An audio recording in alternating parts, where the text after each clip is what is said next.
ओम मुनित्रयं नमस्कृत्य दुक्तिः परिभाव्य च वैयाकरणसिद्धान्तकौमुदीयं विरच्यते।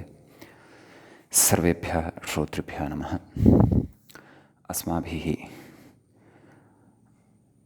गतपाठे यद्यत् पठितं तद् एकवारं स्मरामः। वयं वैयाकरणसिद्धान्तकौमुदी इत्याख्यस्य ग्रन्थस्य अच्सन्धिप्रकरणे भवामः। अस्य प्रकरणस्य तत्र 48 पाठः गतपाठः प्रवृत्तः। तस्मिन् पाठे अस्माभिः सर्वादौ ऋतिसवर्णे ऋवा इति वार्तिकं पठितं। ज्ञातं च यत् तत्र पूर्वपदस्य अन्ते यदि ऋवर्णः भवति, उत्तरपदस्य आरम्भे अपि यदि स एव ऋवर्णः भवति, तर्हि पूर्वपरयोः स्थाने ऋ इति कश्चन विशिष्टः एकः वर्णः मात्राद्वयात्मकः नृसिंहाकृतिमान् भवति। तस्मिन् रेफद्वयस्य एका मात्रा भवति, अपि च परितः अभितः स्वरांशस्य कश्चन तत्र भागः भवति, नाम स्वरस्य कश्चन अंशः तत्र भवति, नाम आहत्य तत्र स्वरस्य एका मात्रा भवति इति एतादृशः अपि कश्चन विलक्षणः वर्णः संस्कृतवाङ्मये संस्कृतभाषायां व्यवह्रियते। विशिष्य सन्धिकार्यसमये शास्त्रे तस्य प्रयोगः आधिक्येन दृश्यते। लोके तु तावान् नापि स्यात्।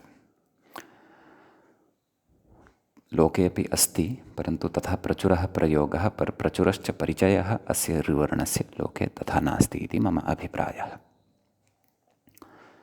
एवमेव तत्र द्वितीयं वार्तिकम् अस्माभिः पठितं लुतिसवर्णे लुवा इति।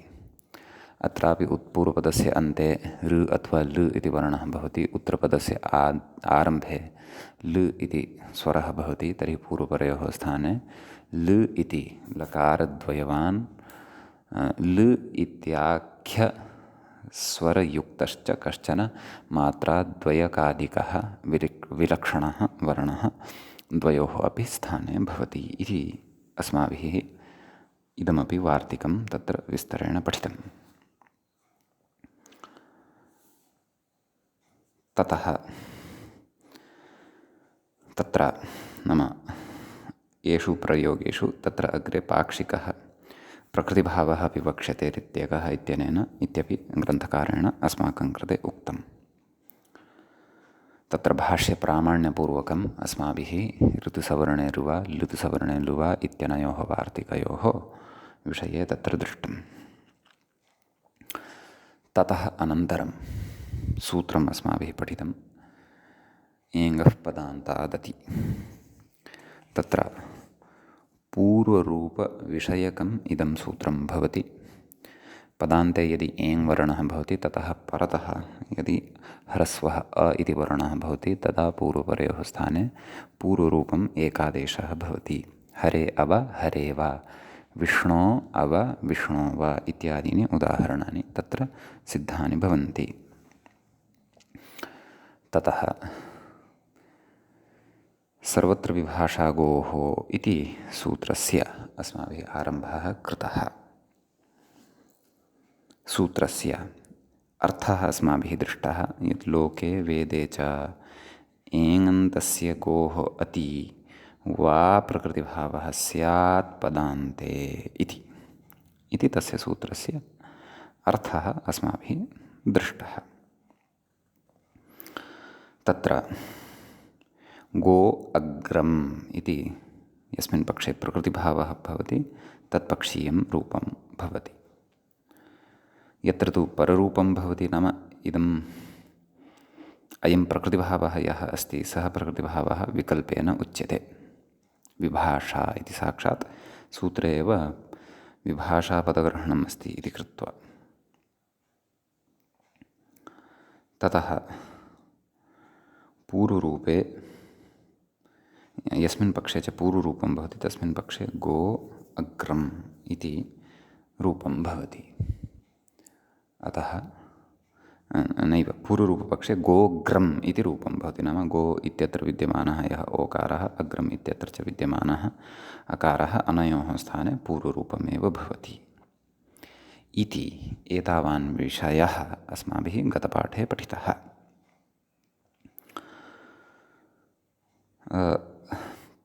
तत्र इदानीम् अत्सन्धिप्रकरणस्य 49 पाठस्य अथवा 49 पाठस्य आरम्भः भवति। तत्र 49 पाठे अस्माभिः व्याख्यायाः अग्रिमां पङ्क्तिम् आदाय आरम्भः करिष्यते। गतपाठस्य अन्ते अस्माभिः व्याख्यायाः इमाः पङ्क्तयः पठिताः आसन्। काः? एवञ्च पूर्वरूपम् अवादेशश्च न गो अग्रम् इति प्रकृतिभावे रूपम्, पररूपे गोग्रम् इति एताः पङ्क्तयः अस्माभिः पठिताः।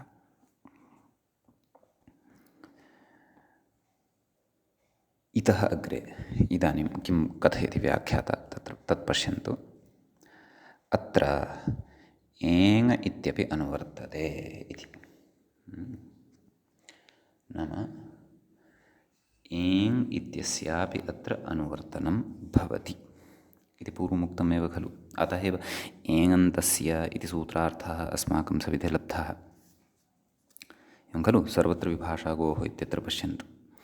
लोके वेदे च एङन्तस्य इति खलु उक्तम्।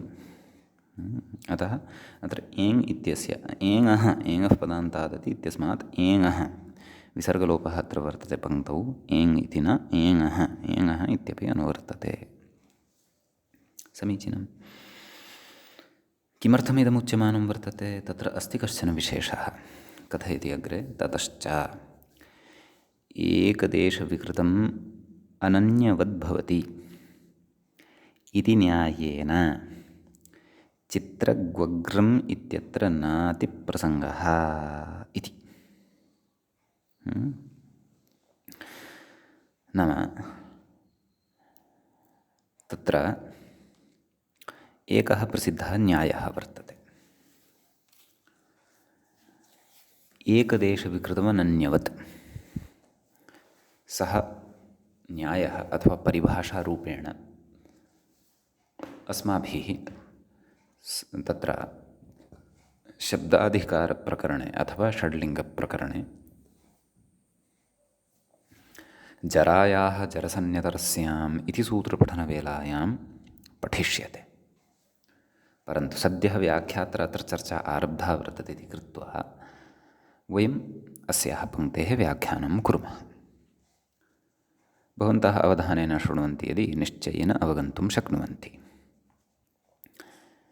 आदौ न्यायः अवगन्तव्यः, अथवा व्याकरणशास्त्रे प्रसिद्धा काचित् परिभाषा अथवा परिभाषात्वेन स्वीक्रियमाणः अयं न्यायः अवगन्तव्यः।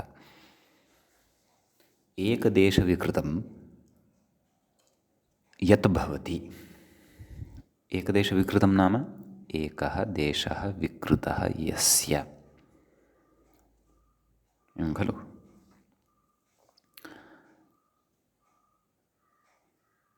सः तत् एकदेशविकृतं। देशः नाम एकः भागः अथवा एकं स्थानम् अथवा एकः अङ्गविशेषः कस्यचित् विकृतं यदि भवति तर्हि तत् एकदेशविकृतं भवति। अग्रे न्याये अग्रिमं पदं पश्यन्तु। अनन्यवत्, न अन्यवत्, अनन्यवत् भवति। तत्र यदि भावः एषः अथवा अर्थः एषः, यदि कस्यचित् पदार्थस्य अथवा कस्यचित् वस्तुनः एकः देशः यदि विकृतिं प्राप्तवान् तर्हि तद्वस्तु अथवा सः पदार्थः अन्यवत् न भवति। नाम यथा अन्यः भवति कश्चन, अन्यदेव तस्य आख्या अथवा अन्यदेव तस्य परिचयः अथवा अन्यदेव तस्य नाम इत्यादिकं परिचयः न भवति। यथा उदाहरणाय अहं कथयामि अत्र। तत्र एकं निदर्शनं दीयते। किं तद्? छिन्नपुच्छेषु श्वत्वव्यवहारः तु भवत्येव इति। नाम अत्र मूले तन्न चर्चितं मया उच्यमानं वर्तते, कदाचित् अग्रे मूले उच्येत, नाम व्याख्यामूले। छिन्नपुच्छेषु अर्थात् यस्य शुनकस्य लाङ्गूलं तत्र कर्तितं भवति, एवं खलु? तस्य शुनकस्य कृते अपि वयम् अयं शुनकः इत्येव वदामः। कस्यचित् शुनकस्य लाङ्गुलं यदि कर्तितं भवति तर्हि सः शुनकः अयं गर्दभः इत्युच्यते वा? न खलु? तस्य शुनकस्य कृते गर्दभम् अथवा अश्वम् अथवा किमपि वृषभं तु न कथयामः, सः शुनकः एव भवति, वा न वा? नाम एकदेशविकृतं, यदि एकदेशविकृतः वर्तते शुनकस्य, तर्हि सः अन्यवत् न भवति। न अन्यवत्, अनन्यवत्, नाम सः अनन्यवद् भवति। अनन्यवद् भवति नाम को अर्थः? सः अन्यवत् न भवति इत्यर्थः, एवं खलु? एवं रीत्या लोके काचित् परिपाटी वर्तते। समीचीनम्। अस्तु, इति तु न्यायस्य अर्थः अस्माभिः अवगतः। अत्र किमत्र वक्तुम् इष्यते? अग्रे किं कथयति तत् पश्यामः। पुनः पङ्क्तिं पठामः। अत्र एङः इति अनुवर्तते। ततश्च एकदेशविकृतम् अनन्यवद्भवति इति न्यायेन, न्यायः अस्माभिः सम्यक् अवगतः। समीचीनं। चित्रग्वग्रम् इत्यत्र नातिप्रसङ्गः। नाम चित्रग्वग्रम् इति कश्चन प्रयोगः। तत्र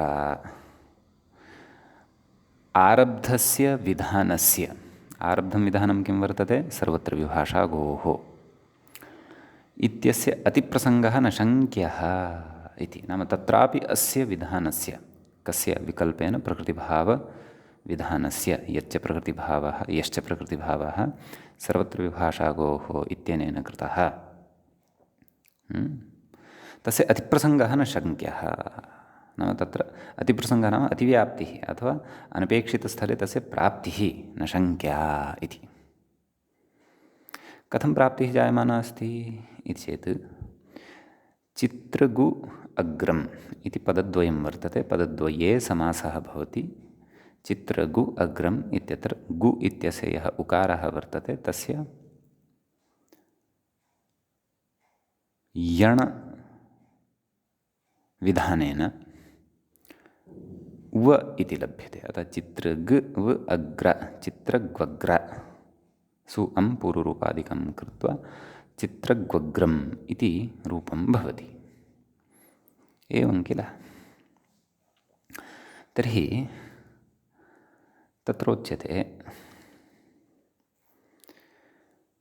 अत्र अपि यदि एङः इत्यस्य अनुवर्तनम् एङः पदान्तादति इत्यतः न स्वीक्रियेत तर्हि चित्रगु अग्रम् इत्यत्र प्रकृतिभावयुक्तम् एकं रूपं स्यात्। इदानीं भवन्तः चिन्तयेयुः, कथं भोः, कथम् अत्र प्रकृतिभावयुक्तं रूपम् अत्र स्यात् इति चेत् तत्रोच्यते यत् भोः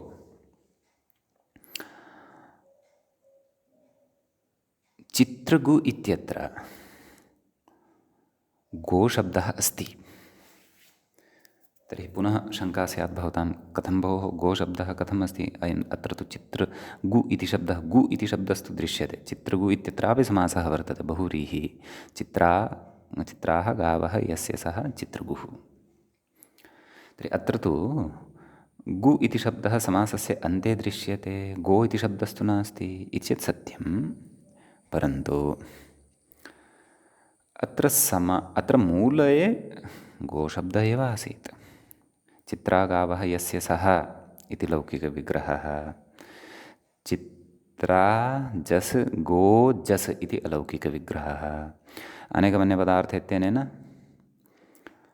बहुव्रीहिसमासः प्रातिपदिकसंज्ञा सुब्लुक् का स्थितिः लभ्यते चित्रा गो पुंवद्भावद्वारा चित्रा इत्यस्य स्थाने चित्र इति आगच्छति चित्रगो इत्यवस्थायां तत्र गोस्त्रियोरुपसर्जनस्य इत्यनेन सूत्रेण गो इति सूत्रे यः गो इति शब्दे यः ओकारः वर्तते तस्य ह्रस्वः विधीयते तस्य ओकारस्य स्थाने ह्रस्ववर्णत्वेन उवर्णः आगच्छति एचिघ्रस्वादेशे इति परिभाषा बलात् यद्यपि ओ इत्यस्य ह्रस्वविधानं न भवति परन्तु शास्त्रीयप्रक्रियायाः निर्वाहाय विशिष्य सः ओकारस्य ह्रस्वः उकारः कल्पितः वर्तते एवमेव एकारस्य ऐकारस्यापि ह्रस्वः इकारः भवति इति कल्पितं वर्तते एवं तर्हि चित्रगो इत्यत्र इति बहुव्रीह्यौ मूलशब्दस्य अन्ते गोशब्दः श्रूयते स्म परन्तु तस्य ओ इत्यस्य स्थाने नाम गो इत्यत्र वर्तते यः ओ तस्य स्थाने ह्रस्वविधानानन्तरम् इदानीं गो इति शब्दस्य एकदेशः विकृतः अस्ति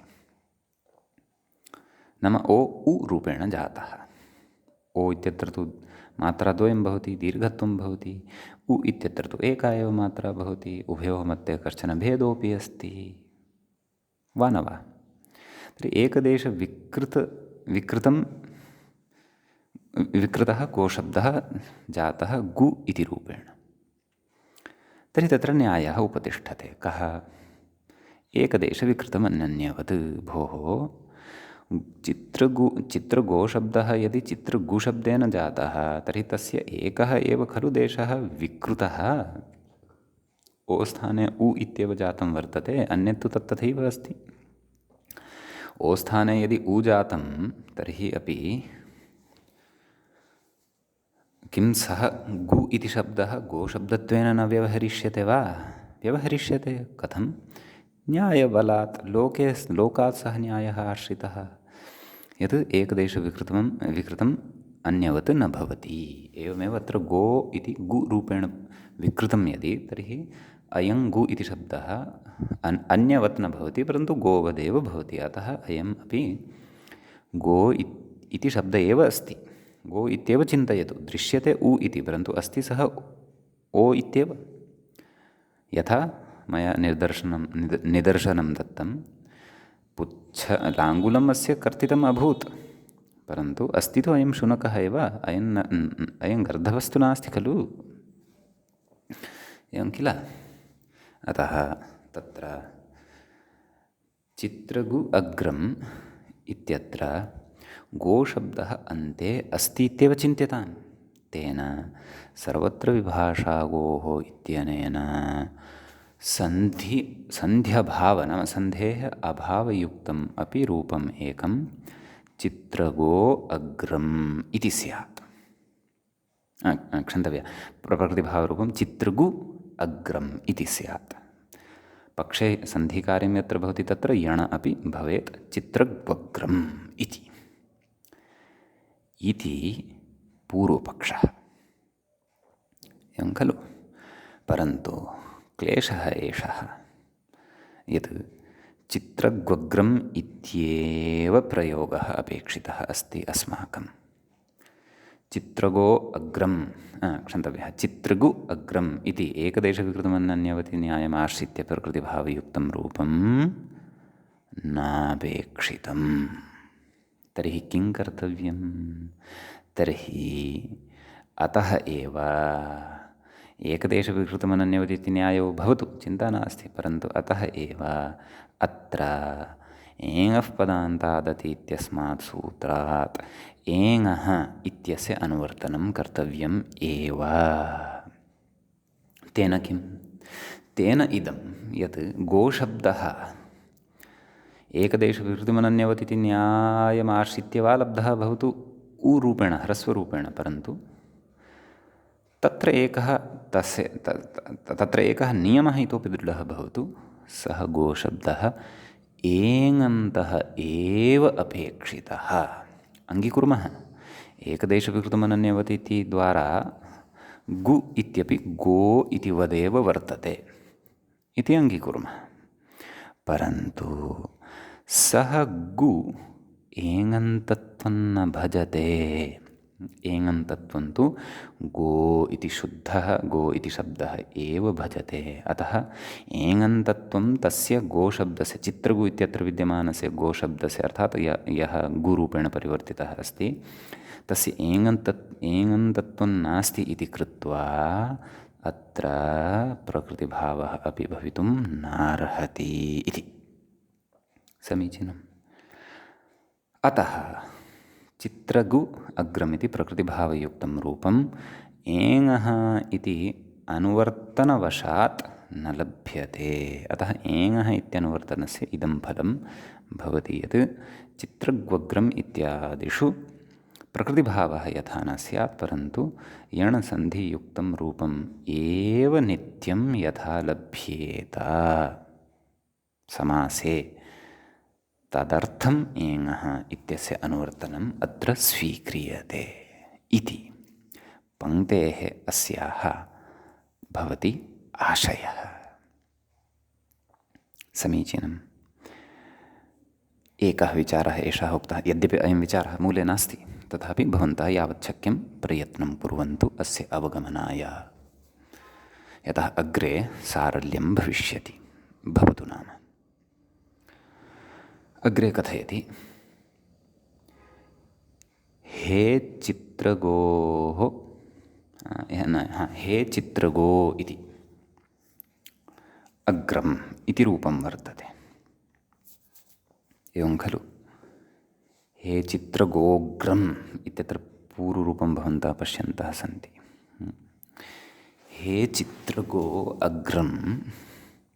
चित्रगु इति शब्दस्य सम्बोधने किं रूपं? यथा गुरुशब्दस्य सम्बोधने किं रूपं? गुरो। विष्णु इत्यस्य सम्बोधने किं रूपं? विष्णु। हे विष्णु, हे गुरो।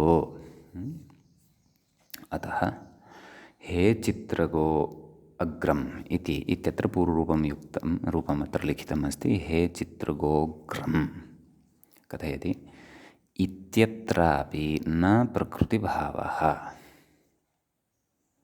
नाम हे चित्रगो अग्रम् अत्र पूर्वरूपं दृश्यते, परन्तु कोऽपि यदि एवं वदेत् हे चित्रगो अग्रम् अत्र प्रकृतिभावः वर्तते इति चेत् प्रकृतिभावः अत्र न भवति।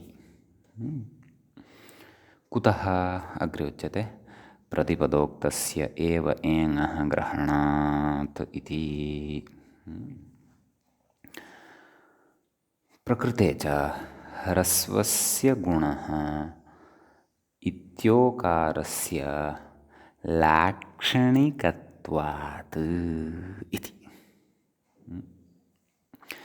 अत्र एका परिभाषा इतोपि चर्च्यते मया, यद्यपि मूले सा परिभाषा अग्रे आगमिष्यति। वयं विस्तरेण तां परिभाषां पठिष्यामः, चर्चा भविष्यति।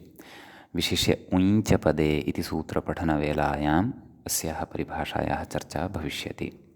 परिभाषा एवं भवति, लक्षणप्रतिपदोक्तयोः प्रतिपदोक्तस्यैव ग्रहणम् इति। एवं खलु। तत्र यत्र विषयद्वयम् उपस्थितं भवति, नाम विषयद्वये कस्य निर्णयः अथवा स्वीकारः कर्तव्यः, लाक्षणिकः प्रतिपदोक्तश्च, तर्हि तत्र लक्षणप्रतिपदोक्तयोः प्रतिपदोक्तस्य एव ग्रहणं भवति। लाक्षणिकस्य ग्रहणं शास्त्रीयायाः प्रक्रियायाः निर्वाहाय न भवति। तर्हि तत्र इदमपि अस्माभिः ज्ञातव्यं यत् किं नाम प्रतिपदोक्तं, किं नाम च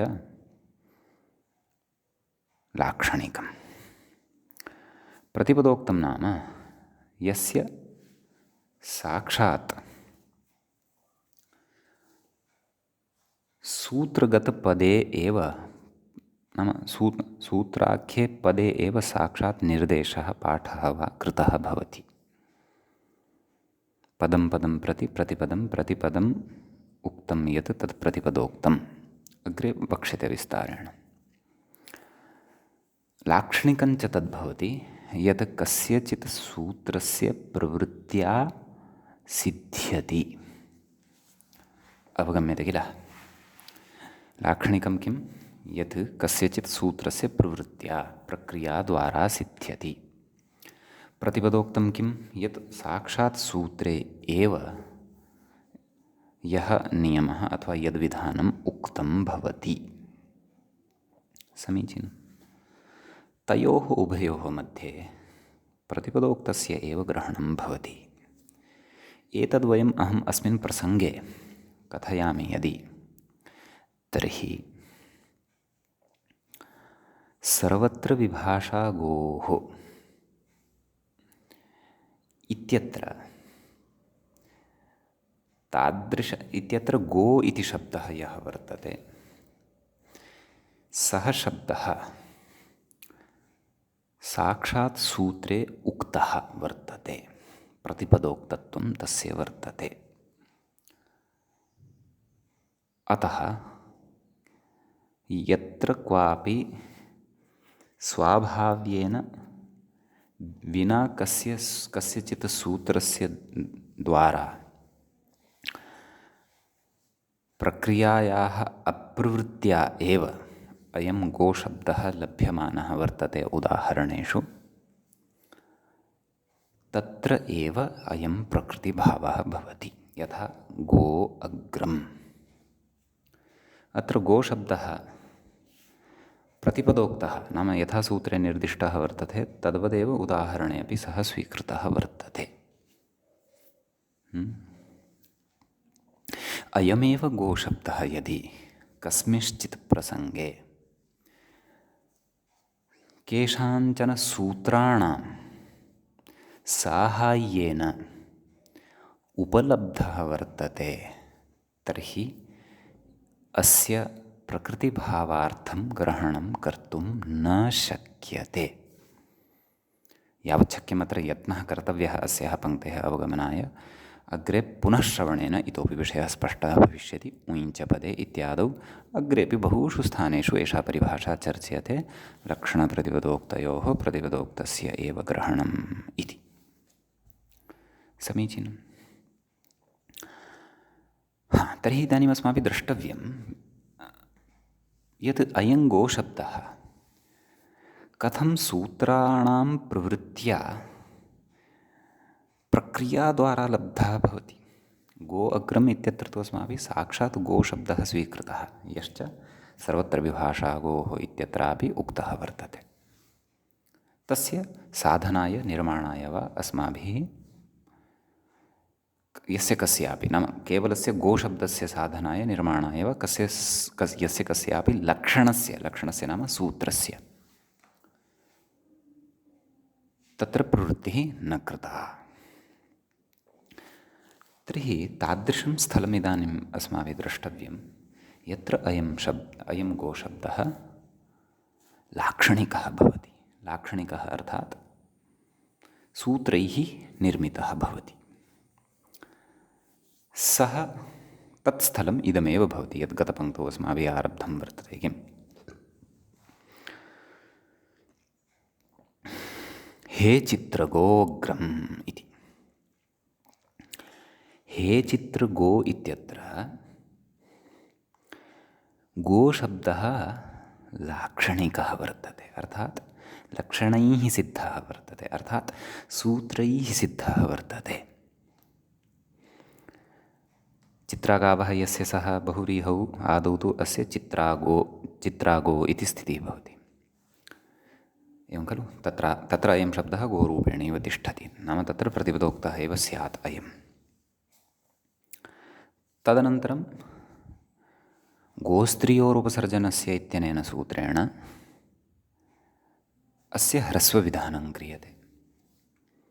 चित्रगु पश्यन्तु, इतः एव अत्र लक्षणानां प्रवृत्तिः आरब्धा, नाम लक्षणानां नाम सूत्राणाम्। अतः इदानीं गोशब्दः एषः प्रतिपदोक्तः न स्थितः, एषः इदानीं लाक्षणिकः सम्पन्नः। लाक्षणिको नाम, पुनः वदन्नस्मि, सूत्रैः यस्य निष्पत्तिः जायते। समीचीनं। तर्हि चित्रगु इति शब्दस्य इदानीं सम्बोधनं वक्तव्यं। सम्बोधने चित्रगो इतिवत् इति भवति, गुरुशब्दवत्, गुरो इतिवत्। परन्तु सम्बोधने अपि अत्र चित्रगु इत्यत्र यः उकारः भवति तस्य स्थाने दीर्घः ओ इति वर्णः भवति, ह्रस्वस्य गुणः इति विधानम् अग्रे पठिष्यते अस्माभिः। तर्हि पश्यन्तु, आदौ मूलावस्थायां गोशब्दः आसीत्, पुनः अस्य ह्रस्वः जातः, पुनः अस्य ओ रूपेण परिवर्तनं जातं, नाम ऊ स्थाने ओ इति गुणवर्णः आगतः, चित्रगो इति सिद्धम्। तर्हि अस्माभिः दृष्टं सम्बोधने चित्रगो इति शब्दः यः साध्यमानः वर्तते, यस्य मूलशब्दः चित्रगु इति वर्तते। चित्रगु इत्यतः पूर्वम् अयं शब्दः स्वमूलावस्थायाम् आसीत् गोरूपेण, परन्तु आदौ एतेन ह्रस्वं प्राप्तं, तदनन्तरम् एतेन गुणः च प्राप्तः, अनन्तरम् एषः चित्रगो इति रूपेण अस्माकं सविधे लब्धः। समीचीनम्। अयं यः चित्रगो इत्यत्र गोशब्दः, अयं शब्दः लाक्षणिकः, नाम सूत्रैः सिद्धः। उपरि उदाहरणे पश्यन्ति, यदि गो अग्रम् इत्यत्र तत्र गोशब्दः न केनापि सूत्रेण अस्माकं कृते निर्माय प्रदत्तः, यथा चित्रगो इत्यत्र प्रदत्तः। अतः गो अग्रम् इत्यत्र विद्यमानः गोशब्दः प्रतिपदोक्तः, नाम सर्वत्र विभाषा गोः इत्यत्र उक्तः सः गोशब्दः विना कस्यचित् सूत्रस्य साहाय्येन तस्य निर्माणं कृत्वा, नाम तस्य निर्माणं केनापि सूत्रेण न अस्माभिः न कृतं वर्तते, यथावत् तत् प्रातिपदिकत्वेन साक्षात् गोशब्दः तत्र स्वीकृतः।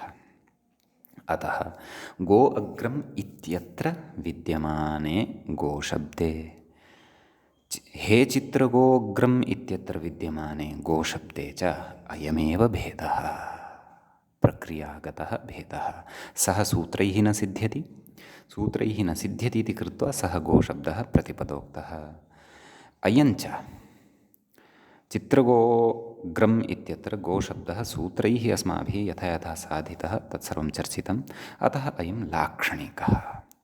इदानीम् अनयोः उदाहरणयोः किं प्रतिपदोक्तं किञ्च लाक्षणिकम् इति ज्ञातं यदि, तर्हि प्रकृतिभावस्य प्रवृत्तिः क्व भवतु, सूत्रैः यन्न सिद्धं गो इति प्रातिपदिकं तत्र भवतु, अथवा सूत्रैः यत् सिद्धं तत्रापि भवतु हे चित्रगो इत्यत्र, तत्र अनया परिभाषया नियमः क्रियते। यद्यपि सा परिभाषा अत्र मूले नोक्ता, तथापि तस्याः स्वारस्यम् अभिप्रायः अत्र उक्तः अभूत्। सा च परिभाषा सारल्याय मया भवतां कृते अत्र उक्ता एव, पुनः वदन्नस्मि। लक्षणप्रतिपदोक्तयोः प्रतिपदोक्तस्य एव ग्रहणं, नाम शास्त्रीयायाः प्रक्रियायाः निर्वाहाय तत्र यदि क्वापि सदृशम् एव प्रातिपदिकं तत्र प्रतिपदोक्तं लाक्षणिकं च प्रतीयमानं वर्तते, तर्हि तद् प्रतिपदोक्तरूपेण यत्र स्थितं भवति तत्रैव शास्त्रीयायाः प्रक्रियायाः प्रवृत्तिः भवति। लाक्षणिकं तदेव यत्र उपस्थितं भवति तत्र शास्त्रीयायाः प्रक्रियायाः उपस्थितिः न भवति। अतः एव कारणात् गो अग्रम् इत्यत्र प्रतिपदोक्तस्य गोशब्दस्य एव ग्रहणे जाते तत्रैव प्रकृतिभावः भवति।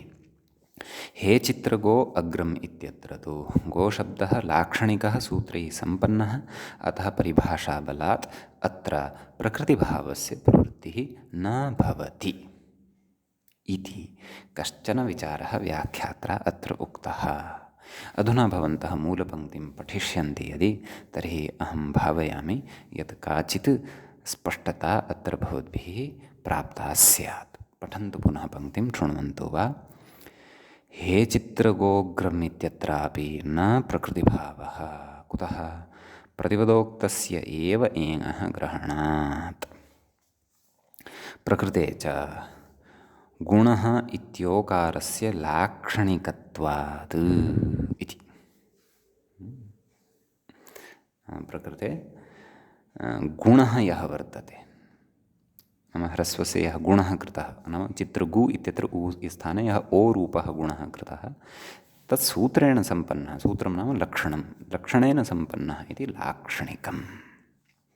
समीचीनम् इति कश्चन विचारः मूले अनुक्तोऽपि अत्र व्याख्यात्रा अस्माकं कृते बोधितः, परन्तु येन सूत्रं सम्यक् अवगतं, सूत्रस्य अर्थः सम्यक् अवगतः, सः किञ्चिदिव अत्र अवधानेन श्रुत्वा व्याख्यात्रा उपस्थापितायाः अस्याः पङ्क्तेः अपि अर्थं नूनमेव ज्ञातुं शक्नोति, तत्र न स्यात् संशयः इति भावयामि।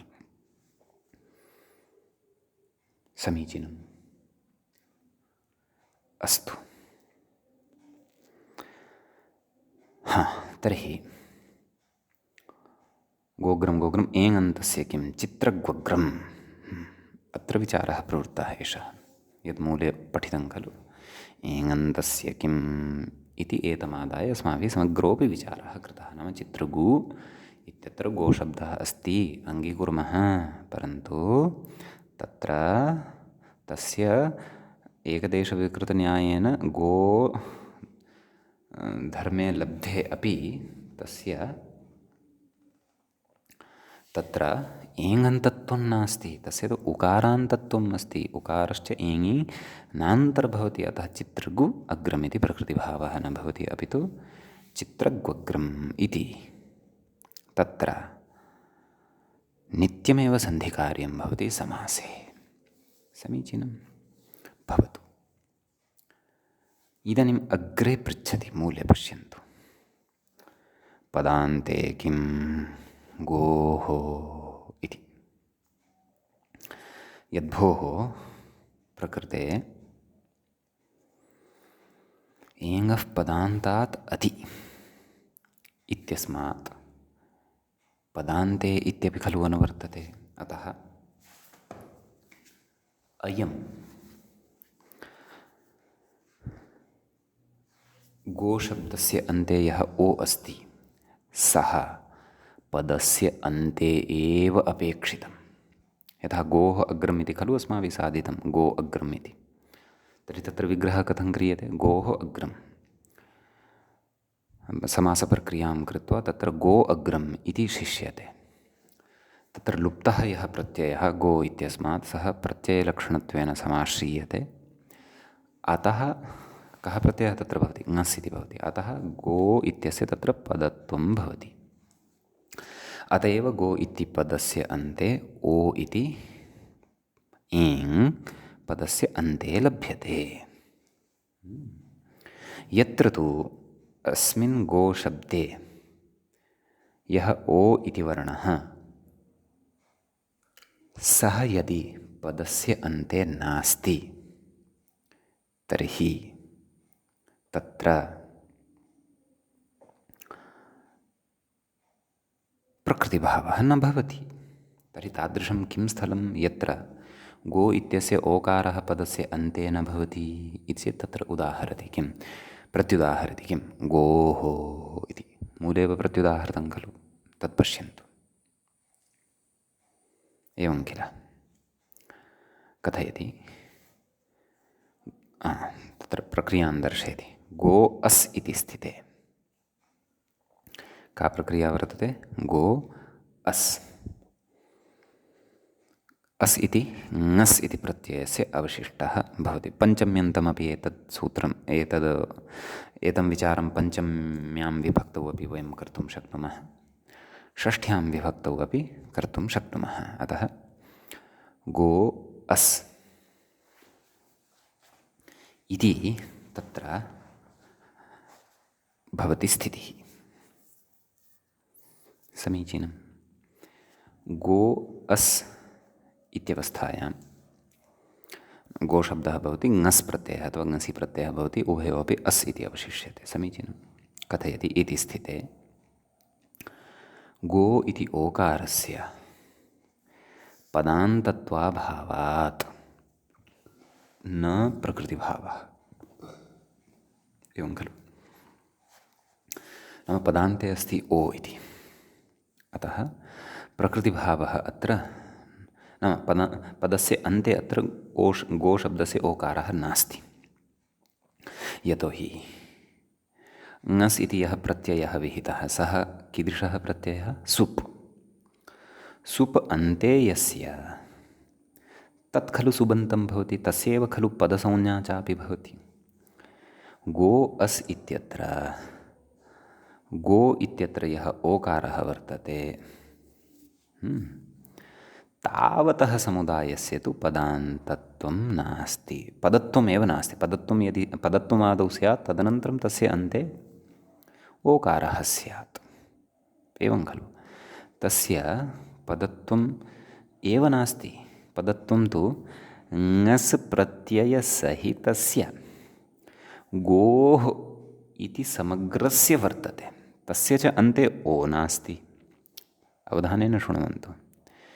पदत्वं यस्य अस्ति तस्य अन्ते ओ नास्ति, तस्य अन्ते कः अस्ति? तस्य अन्ते तु विसर्गः अस्ति।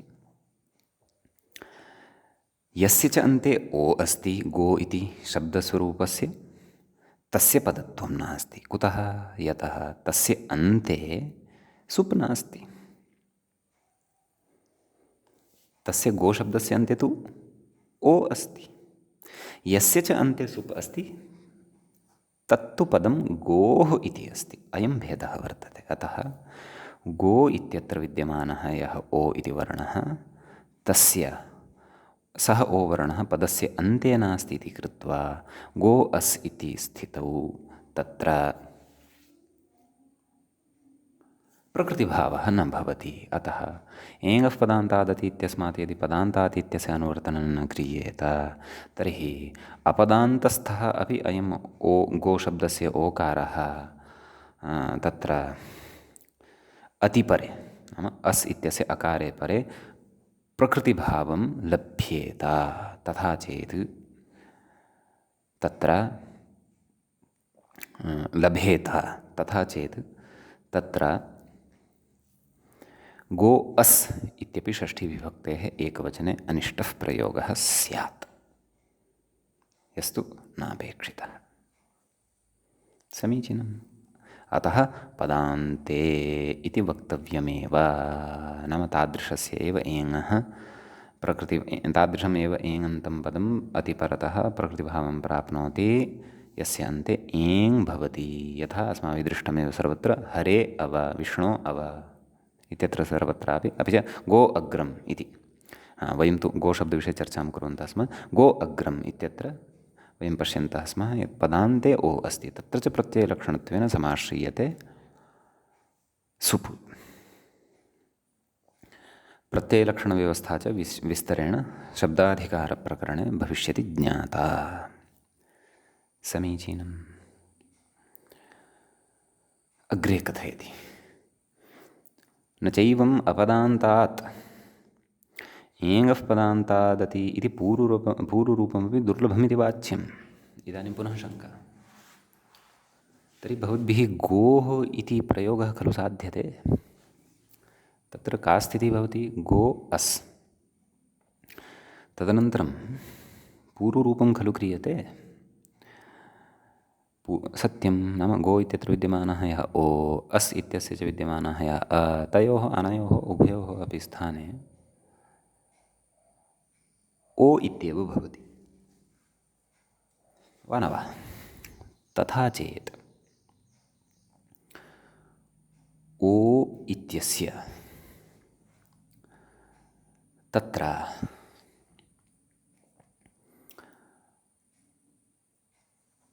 नाम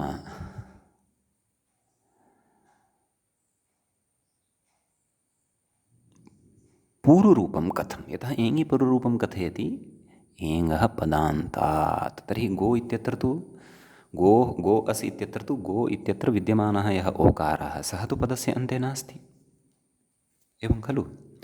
अतः एकत्र भवन्तः वदन्ति यत् गो अस् इत्यत्र प्रकृतिभावः न भवति। यदि प्रकृतिभावः न भवति तर्हि पररूपमपि कथं? यतः पररूपशास्त्रं यद् अधुनैव अस्माभिः पठितम् एङि पररूपं, तदर्थम् अपि खलु तत्र एङ् पदस्य अन्ते अपेक्षितं, वा न वा? अतः तत्र अपि च अत्र मध्ये इतोपि वदामि, न च अत्र स्वादिष्व सर्वनामस्थाने इत्यनेन पदत्वं बोध्यं। कुतः?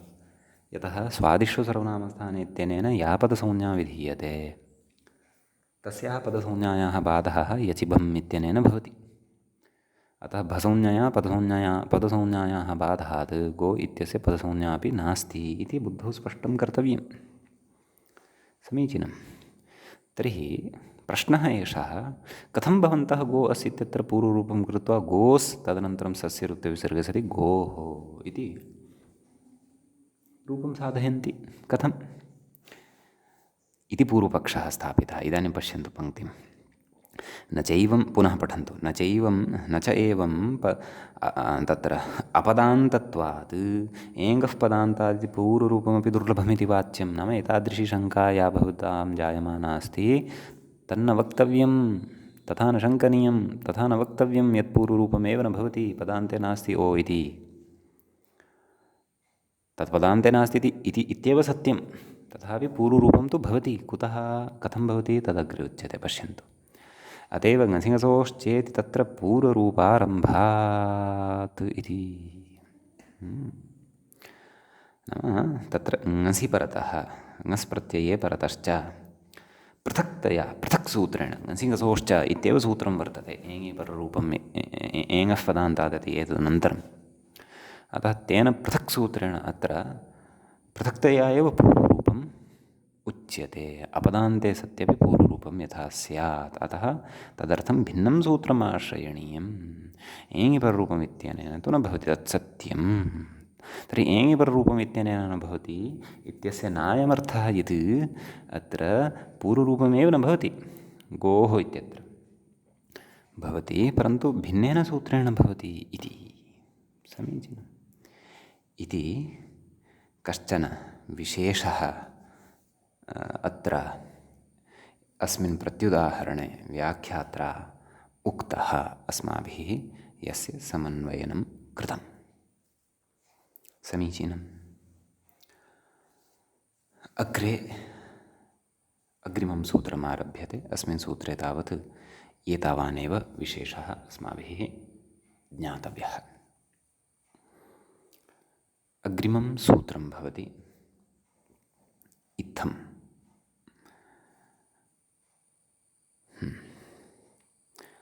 अवङ्स्फोटायनस्य इति सूत्रस्य पदच्छेदः द्रष्टव्यः। अवङ् इति प्रथमाविभक्तेः एकवचनं भवति, स्फोटायनस्य इति षष्ठीविभक्तेः द्विवचनं भवति। समीचीनम्। तत्र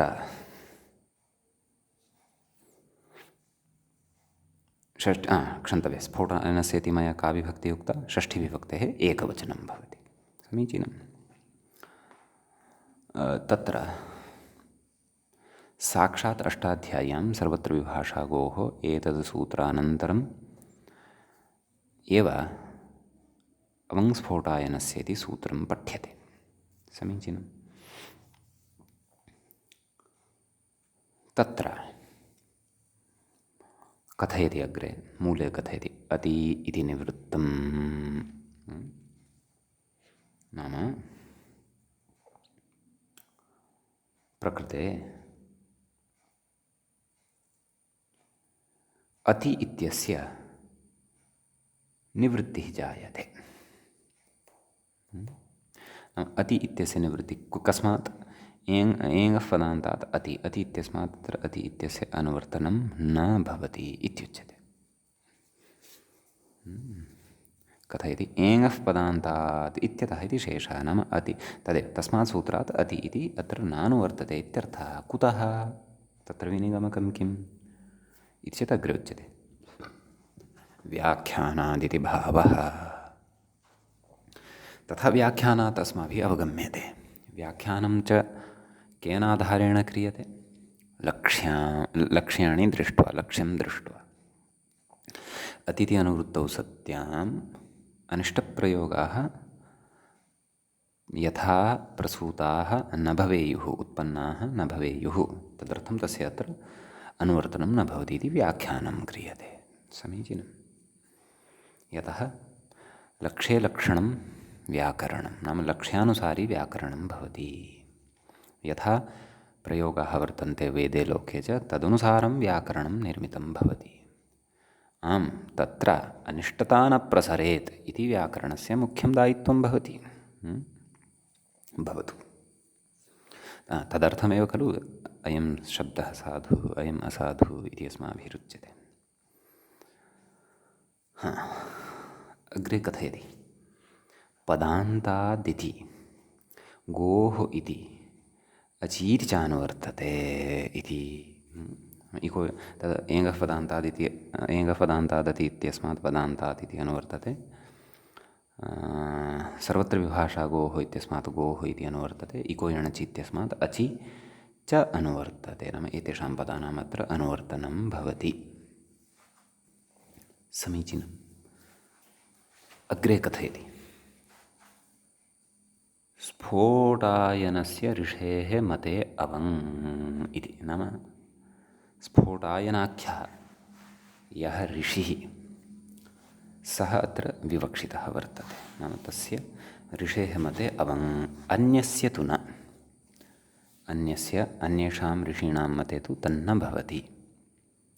ततश्च विकल्पः सिद्धः, नाम पाणिनेः कृते तु स्फोटायनस्य ऋषिः यः, तस्य प्राक्तनः तज्ज्येष्ठक्रमे आगच्छति यः, तस्य कृते अपि आदरभावः वर्तते।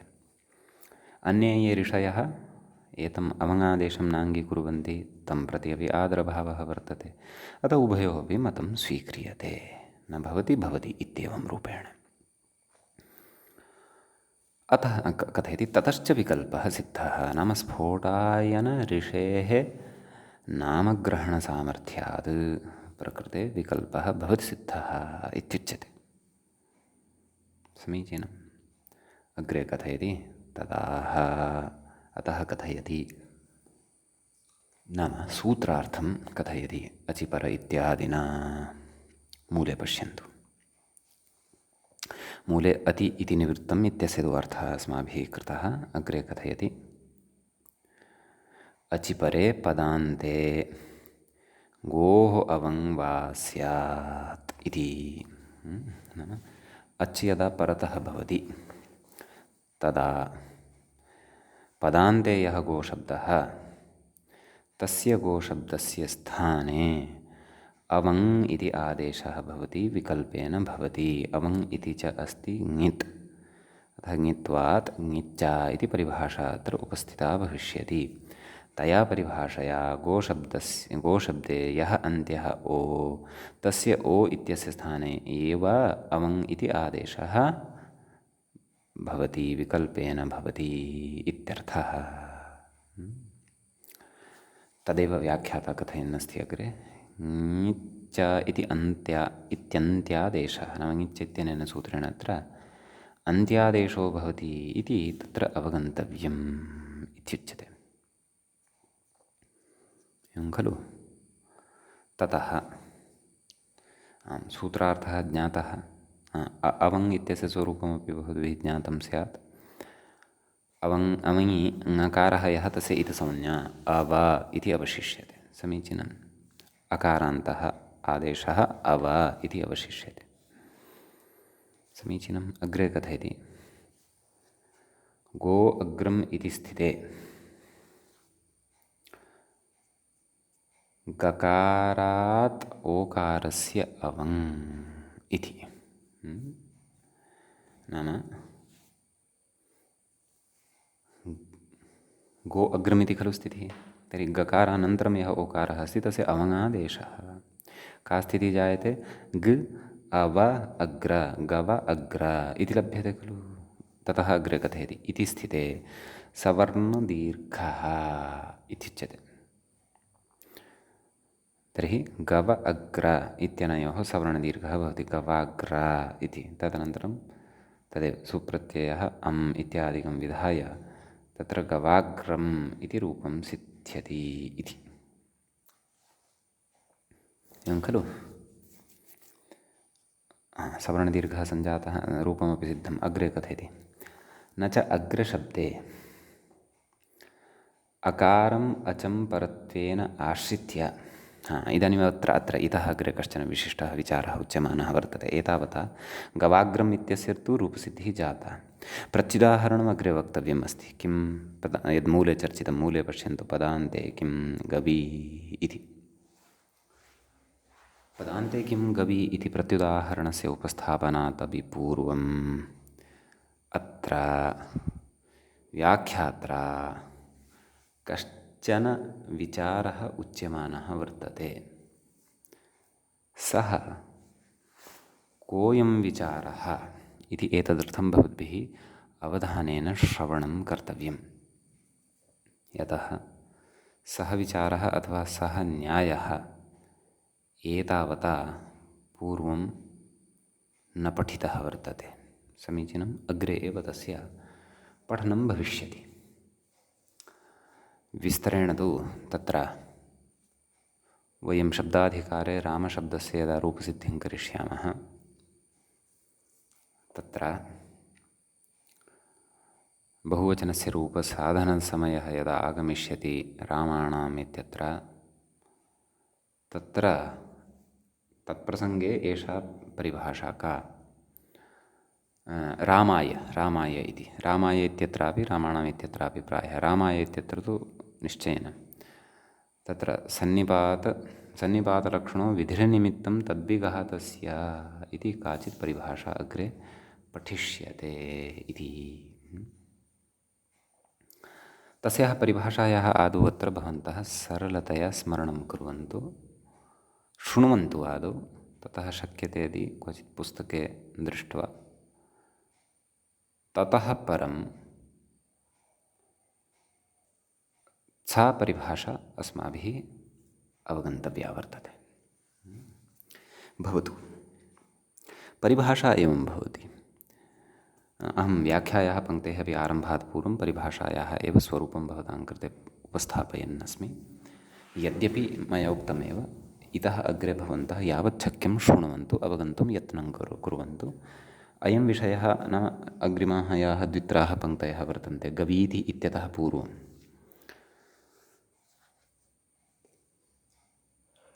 सः अयं विषयः यदि सद्यः नापि अवगतः तर्हि तदेव तत्र ङेर्यः इति सूत्रपठनसमये शब्दाधिकारे ङेर्यः इति सूत्रम् उद्घाटयन्तु पश्यन्तु तत्र अङ्कन्या टङ्कयित्वा आगच्छन्तु यद् अस्माभिः तत्र अच्सन्धिप्रकरणे गवाग्रम् इति रूपप्रसङ्गे तत्र सन्निपातपरिभाषायाः प्रसङ्गः दृष्टः आसीत् अतः अस्माभिः तत्र गत्वा पुनः अस्याः परिभाषायाः सङ्गतिः कर्तव्या अस्ति अतः अतीवसूक्ष्मतया एषा परिभाषा तत्र अस्माभिः अवगम्स्यते ङेर्यः इति सूत्रपठनवेलायां रामाय इत्यस्य यदा सिद्धिः करिष्यते तदा समीचीनं परन्तु प्रकृते तु किञ्चित् श्रुत्वा अहं यावत् शक्यं समग्रं वक्तुं प्रयत्नं करिष्यामि तेन भवतामपि कश्चन भाविन्यर्थं यः अपेक्षितः संस्कारः बुद्धेः सः उपलब्धः भविष्यति मित्राणि अत्र परिभाषा या भवति यस्याः चर्चाम् अत्र कुर्वन्नस्ति न च इति पङ्क्तेः आरभ्य सा परिभाषा भवति तत्र सन्निपातलक्षणो विधिर्निमित्तं तद्विघातस्य इति तत्र परिभाषायाः सामान्यम् अर्थं कथयामि नाम यः विधिः सन्निपातलक्षणः भवति सः विधिः इदानीं सन्निपातलक्षणः नाम कः कीदृशः इत्यपि वयम् अनन्तरं ज्ञास्यामः सः विधिः तद्विघातस्य इत्यनेन किम् अवगन्तव्यम् इत्यपि वयं वक्ष्यामः अनिमित्तं नाम निमित्तं न भवति इति उच्यते अनया परिभाषया अत्र यद्यपि नास्ति तथापि मया सारल्येन उच्यते भवतु अग्रिमे पाठे एतां परिभाषां स्वीकृत्य पुनः न च अग्रशब्दे अकारमचं परत्वेन आश्रित्य इत्यादीं पङ्क्तिं च स्वीकृत्य वयम् अग्रे सरणं करिष्यामः। अद्यतनपाठे तावत् एतावानेव विशेषः अत्र अस्माभिः स्वीकरिष्यते। एवञ्च अवङ्स्फोटायनस्य इति सूत्रं प्रचलद् अस्ति। अतः अत्रैव मङ्गलं मुनित्रयं नमस्कृत्य तदुक्तिः परिभाव्य च वैयाकरणसिद्धान्तकौमुदीयं विरच्यते।